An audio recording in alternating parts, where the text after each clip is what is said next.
Hello students, myself Dr. Sujata Mathur, Associate Professor in Botany, BBD government college Chimanpura Shahpura. आज का हमारा topic है cell. इसमें हम कोशिका के बारे में पढ़ेंगे। तो सबसे पहले हमें पता है कि कोशिका क्या होती है। It is a structural and functional unit of cell, यानी ये शरीर की क्रियात्मक और संरचनात्मक इकाई है। संरचनात्मक मतलब कि हमारा जो शरीर है, वेदर प्लांट्स हो चाहे एनिमल्स हो, वो किससे मिलके बना होता है, छोटी छोटी कोशिकाओं से, या इनके जो कंपार्टमेंट्स होते हैं जो कि हमारे इसका स्ट्रक्चर बनाते हैं। और फंक्शनल क्यों कहते हैं, क्योंकि प्रत्येक सेल जो है उसका जो ऑर्गन्स है उसका एक पर्टिकुलर फंक्शन होता है। डिस्कवरी ऑफ सेल्स, तो कोशिका की जो डिस्कवरी है वो हमें पता है रॉबर्ट हुक ने 1665 में की थी। और ही डिस्क्राइब्ड के उसमें लिटिल जो बॉक्सेस होते हैं कंपार्टमेंट्स, उनको उन्होंने सेल का नाम दिया। एंटोनी वॉन ल्यूवेनहॉक जो थे, उन्होंने सबसे पहले लिविंग सेल्स को ऑब्जर्व किया माइक्रोस्कोप के अंदर, और ये है कंपाउंड माइक्रोस्कोप होता है। सेल थ्योरी जो है श्लीडन एंड श्वान जो इन्होंने प्रपोज की। श्लीडन जो हैं वो conclude that the plants are composed of cells, और श्वान जो थे वो उन्होंने एनिमल्स के अंदर उन्होंने कहा कि animals are composed of cells. Rudolf Virchow इन्होंने determined that the cells come only from other cells. Then cell theory जो है वो इसमें क्या होता है कि all living things are composed of one और more cells. Cells are the organisms which are basic unit of structure and function, and the cells come only from existing cells। ये तीन इसके मेन पॉइंट्स होते हैं। अब cell जो है इसकी साइज, शेप, इन सब के अंदर डाइवर्सिटी होती है, इन सब में अलग अलग होती है। जैसे स्मॉलेस्ट सेल हम देखें तो ये बैक्टीरिया की हैं, और लार्जेस्ट अगर हम देखें तो ये किसकी हैं, ये दिखाई दे रही है हमें ऑस्ट्रिच एग। सेल की जो डाइवर्सिटी है, मतलब इसके अंदर क्या क्या होते हैं, मतलब सेल के हिसाब से न्यूक्लियस के बेसिस पे हम कहते हैं यूकैरियोट्स होते हैं एंड प्रोकैरियोट्स होते हैं। न्यूक्लियस क्या होता है कि ये कोशिका में उपस्थित एक इम्पॉर्टेंट पार्ट होता है, ऑर्गेनल होता है, जिसमें कि डीएनए होता है और जो कि सभी एक्टिविटीज़ को कंट्रोल करता है। और इसके हिसाब से हम यूकैरियोट्स प्रोकैरियोट्स को डिफाइन करते हैं। प्रोकैरियोट्स जो होते हैं उनके अंदर ट्रू न्यूक्लियस नहीं होता, उसको न्यूक्लियोइड कहते हैं, यानी उसके अंदर मेम्ब्रेनस जो स्ट्रक्चर है, न्यूक्लियर मेम्ब्रेन, न्यूक्लियोसोम्स, ये एब्सेंट होते हैं। Whereas in eukaryotes, eu means true, इनके अंदर कंप्लीट न्यूक्लियस प्रेजेंट होता है, जिसमें कि न्यूक्लियर मेम्ब्रेन, न्यूक्लियोलस, क्रोमैटिन, ये सब प्रेजेंट होते हैं। अब कोशिका को हम है ना दो में डिवाइड कर सकते हैं। कैसे? प्लांट सेल अलग होती हैं, एनिमल सेल अलग होती हैं।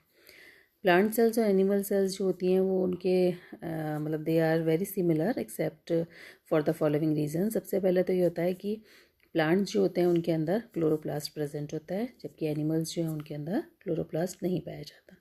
क्लोरोप्लास्ट क्या होता है? It is A green part जो कि फोटोसिंथेसिस में हेल्प करता है। इस क्लोरोप्लास्ट के अंदर जो क्लोरोफिल्स होते हैं उनसे ग्रीन प्लांट्स जो हैं वो फूड का निर्माण करते हैं, इसीलिए इनको बोलते हैं हम ऑटोट्रॉफ्स। जबकि एनिमल्स जो होते हैं वो कैसे होते हैं? हिट्रोट्रॉफ्स। एनिमल सेल्स जो होते हैं इनके अंदर सेल वॉल एब्सेंट होती है, जबकि प्लांट सेल के अंदर सेल वॉल प्रेजेंट होती है। तीसरा, वैक्यूल्स जो होते हैं वो प्लांट्स के अंदर बड़े होती हैं, साइज़ में बड़ी होती हैं, वेयरएज इन एनिमल्स में छोटे आकार की होती हैं। और इसके अलावा हम देखते हैं कि प्लांट के अंदर जो न्यूक्लियस है वो इसेंट्रिक होता है, मतलब सेंटर से साइड में होता है, जबकि एनिमल्स जो होते हैं उनके अंदर न्यूक्लियस जो होता है वो बीच के अंदर, सेंटर के अंदर प्रेजेंट होता है। तो ये इनके बेसिक जो है वो डिफरेंस है प्लांट्स एनिमल्स में।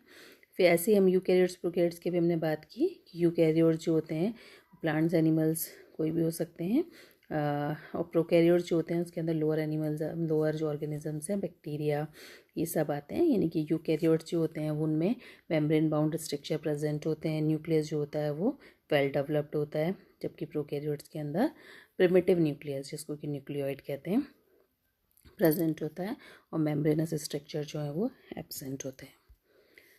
ये सिंपल प्रोकैरियोटिक सेल है बैक्टीरियम की, जो कि दिखाई दे रही है, और इसके अंदर हमें क्या क्या दिखाई दे रहा है? न्यूक्लियस जो है बीच में है ना, कॉइल्ड सा, इसको न्यूक्लियोइड कह रहे हैं, प्लाज्मा मेम्ब्रेन है, सेल वॉल है, कैप्सूल है, और राइबोसोम्स होते हैं जो कि 70S टाइप के होते हैं, जबकि यूकैरियोट्स में जो राइबोसोम होते हैं वो 80S टाइप के होते हैं। ये इसके अंदर भी यूकैरियोटिक सेल के अंदर जो वेल डेवलप्ड न्यूक्लियस प्रेजेंट है, और उसमें 80S टाइप के राइबोसोम्स होते हैं। ये कुछ बेसिक डिफरेंस है दोनों के अंदर। न्यूक्लियस जो है प्रोकैरियोट्स में मतलब न्यूक्लियोइड के फॉर्म में होता है, जबकि उसे मेन होता है ट्रू न्यूक्लियस होता है। मेम्ब्रेन बाउंड स्ट्रक्चर जो है ये प्रोकैरियोट्स में नहीं होते, यूकैरियोट्स में होते हैं। साइज़ जो है प्रोकैरियोट्स का बहुत छोटा होता है, 1 to 10 μm, जबकि यूकैरियोट्स में 10 to 50 μm होता है।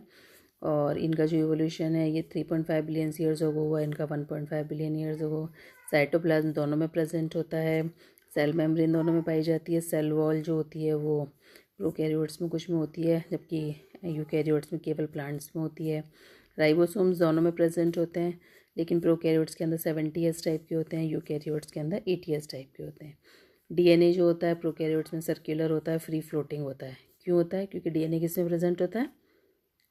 न्यूक्लियस में, और न्यूक्लियस में न्यूक्लियर मेम्ब्रेन प्रोकैरियोट्स में नहीं होती, इसलिए ये फ्री फ्लोटिंग होते हैं। जबकि यूकैरियोट्स के अंदर क्रोमोसोम जो है उन इन न्यूक्लियस जो हैं वो मतलब कैसे होते हैं? न्यूक्लियर मेम्ब्रेन से बाउंड होते हैं।